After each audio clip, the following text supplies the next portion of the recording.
Que lejos estoy del suelo donde. Would you read it for the camera? I think it's a great Dear letter. Mr. Stanton, I have long been a fan of yours. You are a American original. I don't think you get all the credit you are due. Your talent is overlooked because you make it look so easy. I may be just a old redneck country boy, but I know natural talent when I see it. Too many pretty boys on the screen now. Give me a actor with real guts and a natural everyman ability. Please send me a autographed photo. Keep up the good work. Thank you very much, Charlie Spencer. Originally, I was supposed to do that scene in Repo Man with a gun, where he uses blanks for that the black guy did. The one that Cy Richardson did? Yeah, I think I was supposed to do that originally, I think. Alex was pissed off at me at that time. We got in a couple of big hassles on the film. Have you ever thought of it about directing? Have you directed stuff? No, one time Francis Coppola, I was working with him on a film, One from the Heart, and he said, Harry Dean, you direct this scene.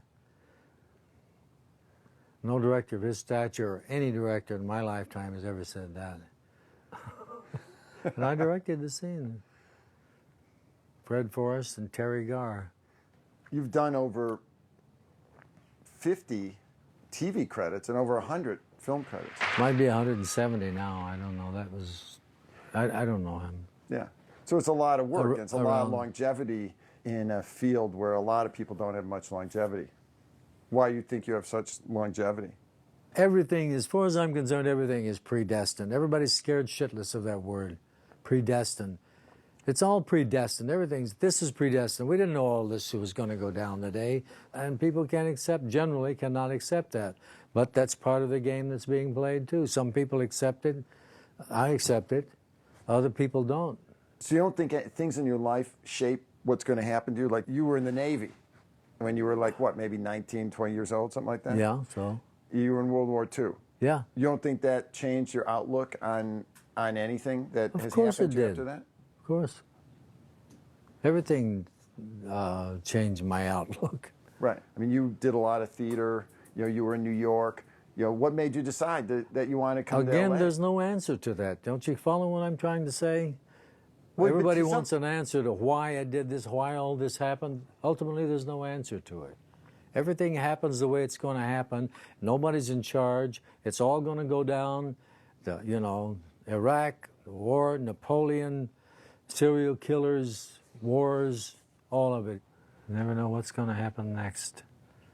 We think we're in charge. 10 seconds from now, none of us in this room know what we're going to be thinking or saying. So who the fuck's in charge? Do you know the word noosphere? I've heard the word. You've heard it? Define it for me. Noosphere is the sphere of human consciousness and mental activity on the planet, and which is a phenomenon that happened when the planet gradually evolved, and men have evolved, and they became conscious. There was consciousness and awareness and the reflection of everything that's happening, and that's the noosphere, especially related to its influence on the biosphere, all the living things, and the evolution of that consciousness. Now that's all happening as one huge organic whole.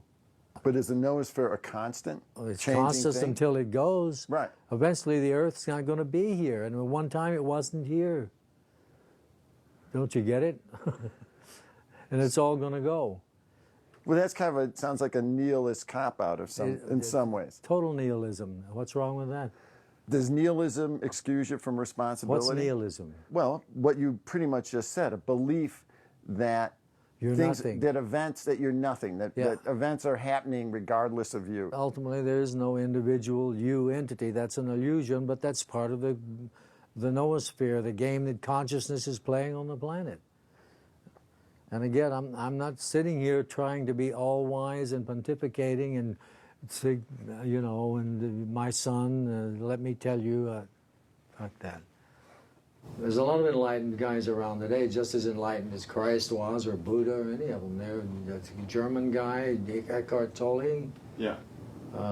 Tony Parsons. This guy in France. There's guys all over that And Einstein, too.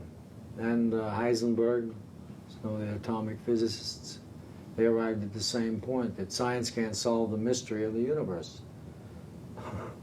So you'll ultimately end up with no answer. It's just what is. So that's the Buddhist concept, that it's an illusion. It's not only an illusion, it's insane. And one guy said it was to realize when man thought he was a separate individual with a separate soul, created a violent situation. So how much of your philosophical beliefs do you bring into the roles that you play? I don't have any philosophical beliefs. How much of your notion of existence do you bring into the roles you play? Do I bring into it? Does the way you look at the world influence the way you act in a film? Obviously.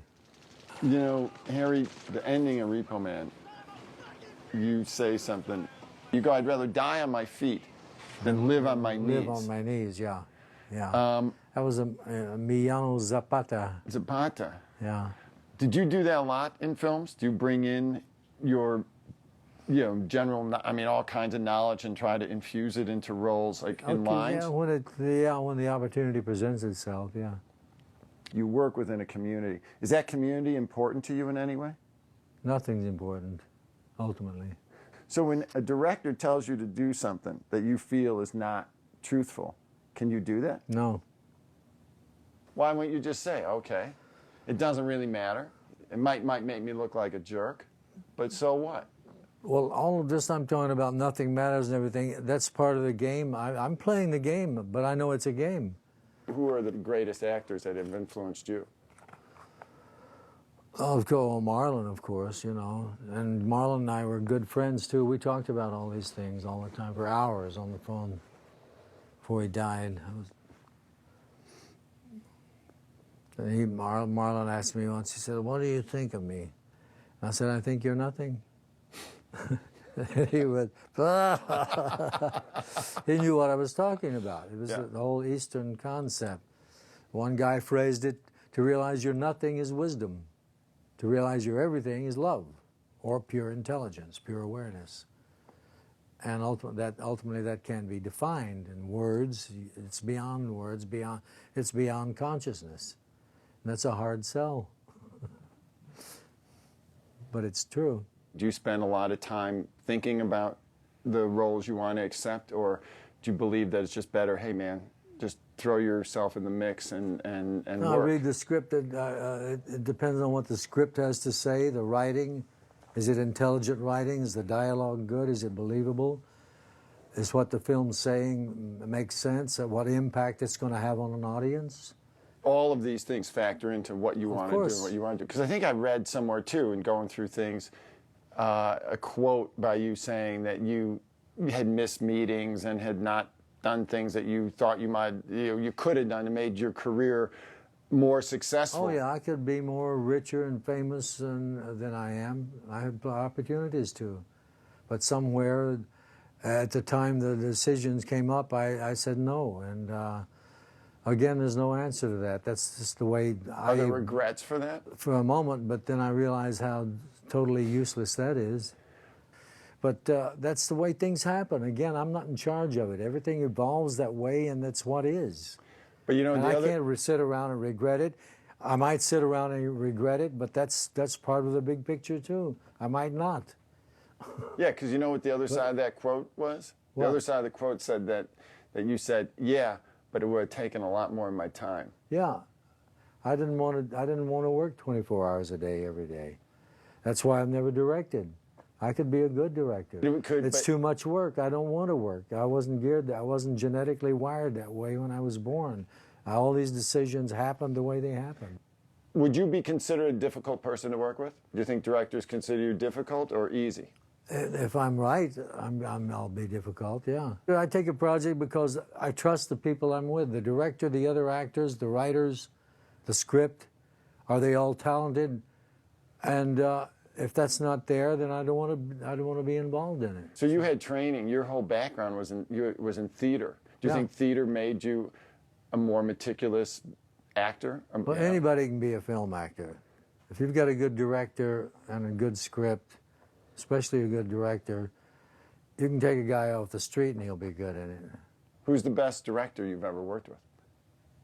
I can't pick one and say he's the best of all. Not the best. Maybe who did you have the most affinity with? All the good ones I've worked with. I worked with Alfred Hitchcock. I worked with John Huston. I worked with Martin Scorsese. I worked with Francis Coppola. David Lynch, brilliant director. They're all brilliant. They're all great directors. And what do you think makes a great director?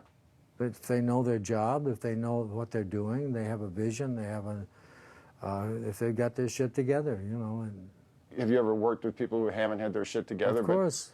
But who have still made interesting films? Yeah, Alex Cox.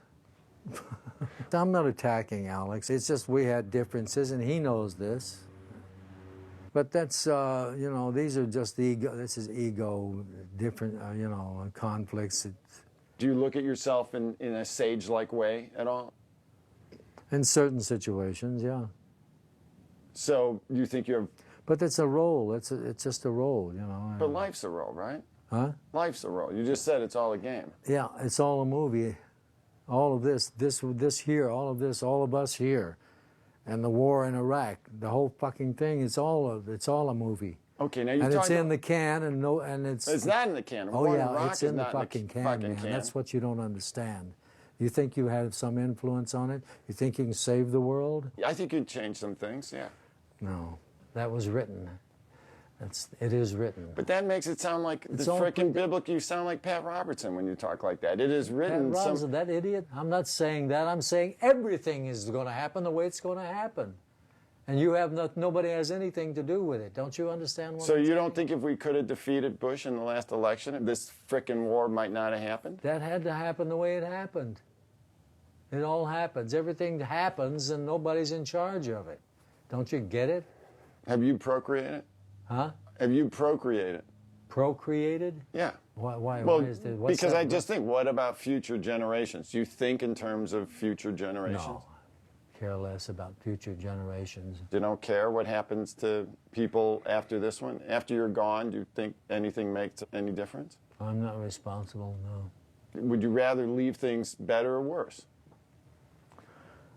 I don't care.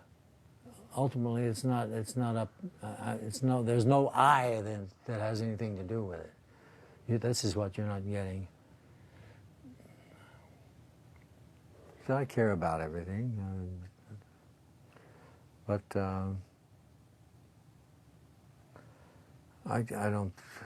So what? You know, that sounds nihilistic again and everything. At my age, where I am now, where my head is now, it's you know, it's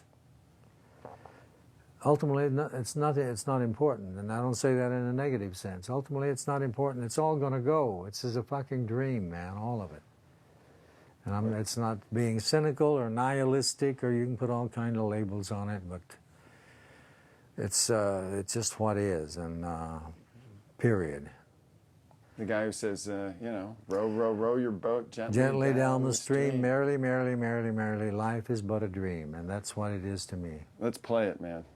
Row, row, row your boat, row, row, row your boat, merrily, merrily, merrily, merrily, merrily, merrily, merrily, merrily, life is but a dream. Row your boat gently down the stream, merrily, merrily, merrily, merrily, life is but a dream.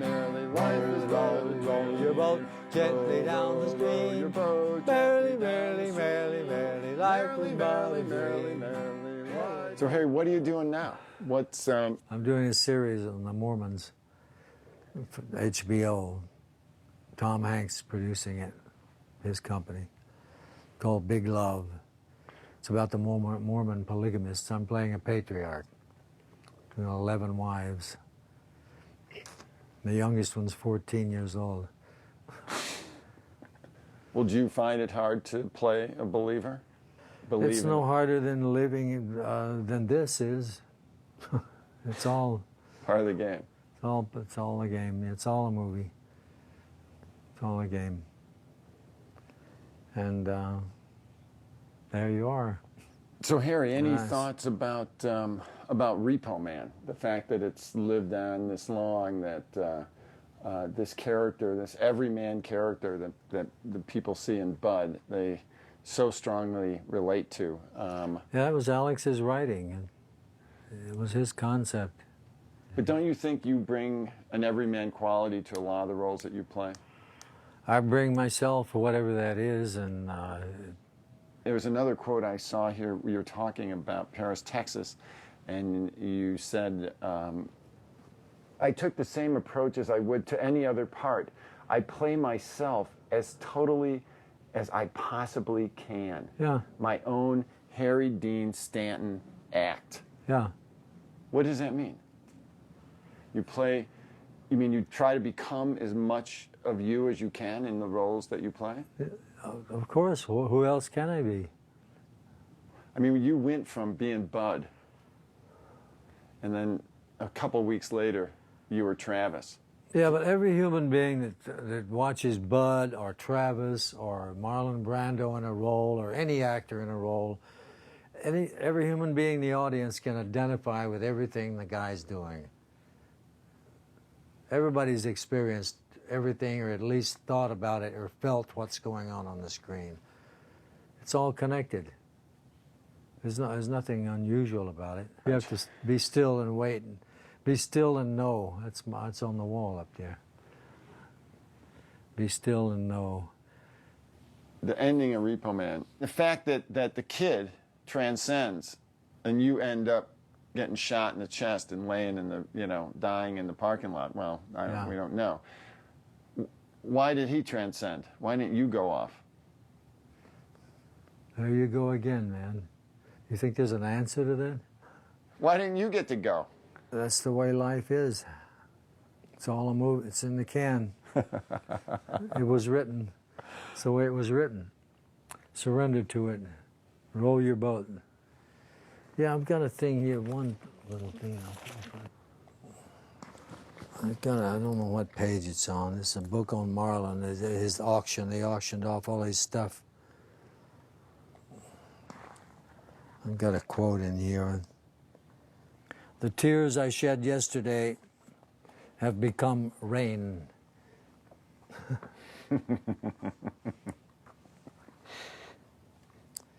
Marlon, God, I love that guy.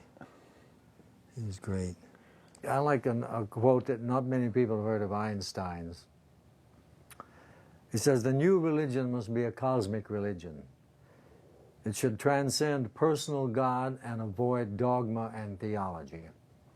Covering both the natural and spiritual, it should be based on a religious sense arising from the experience of all things natural and spiritual as a meaningful whole. It said Buddhism answers this description. If there's any religion that could cope with modern scientific needs, it would be Buddhism. So he arrived at the same place the Buddhists did, and the Taoists. Taoism, the same thing. There's another one that's very in the same vein from the Tao Te Ching, the Taoism, Right. It says, if you don't realize your source, you stumble in sorrow and confusion, which is Buddhism, suffering. Right. If you realize where you come from, you naturally become tolerant, disinterested or detached, amused, kind-hearted as a grandmother, dignified as a king, immersed in the wonder of it all, or the Tao. You can deal with whatever life brings you, and when death comes, you're ready. Seeing everything as a meaningful whole, religion and everything. One connected whole. One connected whole. Yeah, all of it. And Jung on my door over there, as a matter of fact, I got a great quote from Carl Jung. He said, the self is a circle whose center is everywhere and whose circumference is nowhere. Nihilism? No. But there's a little Japanese poem, short poem, old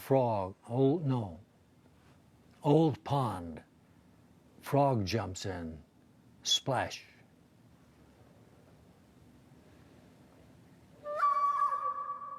Cool. Yeah, that's Says enough. it all.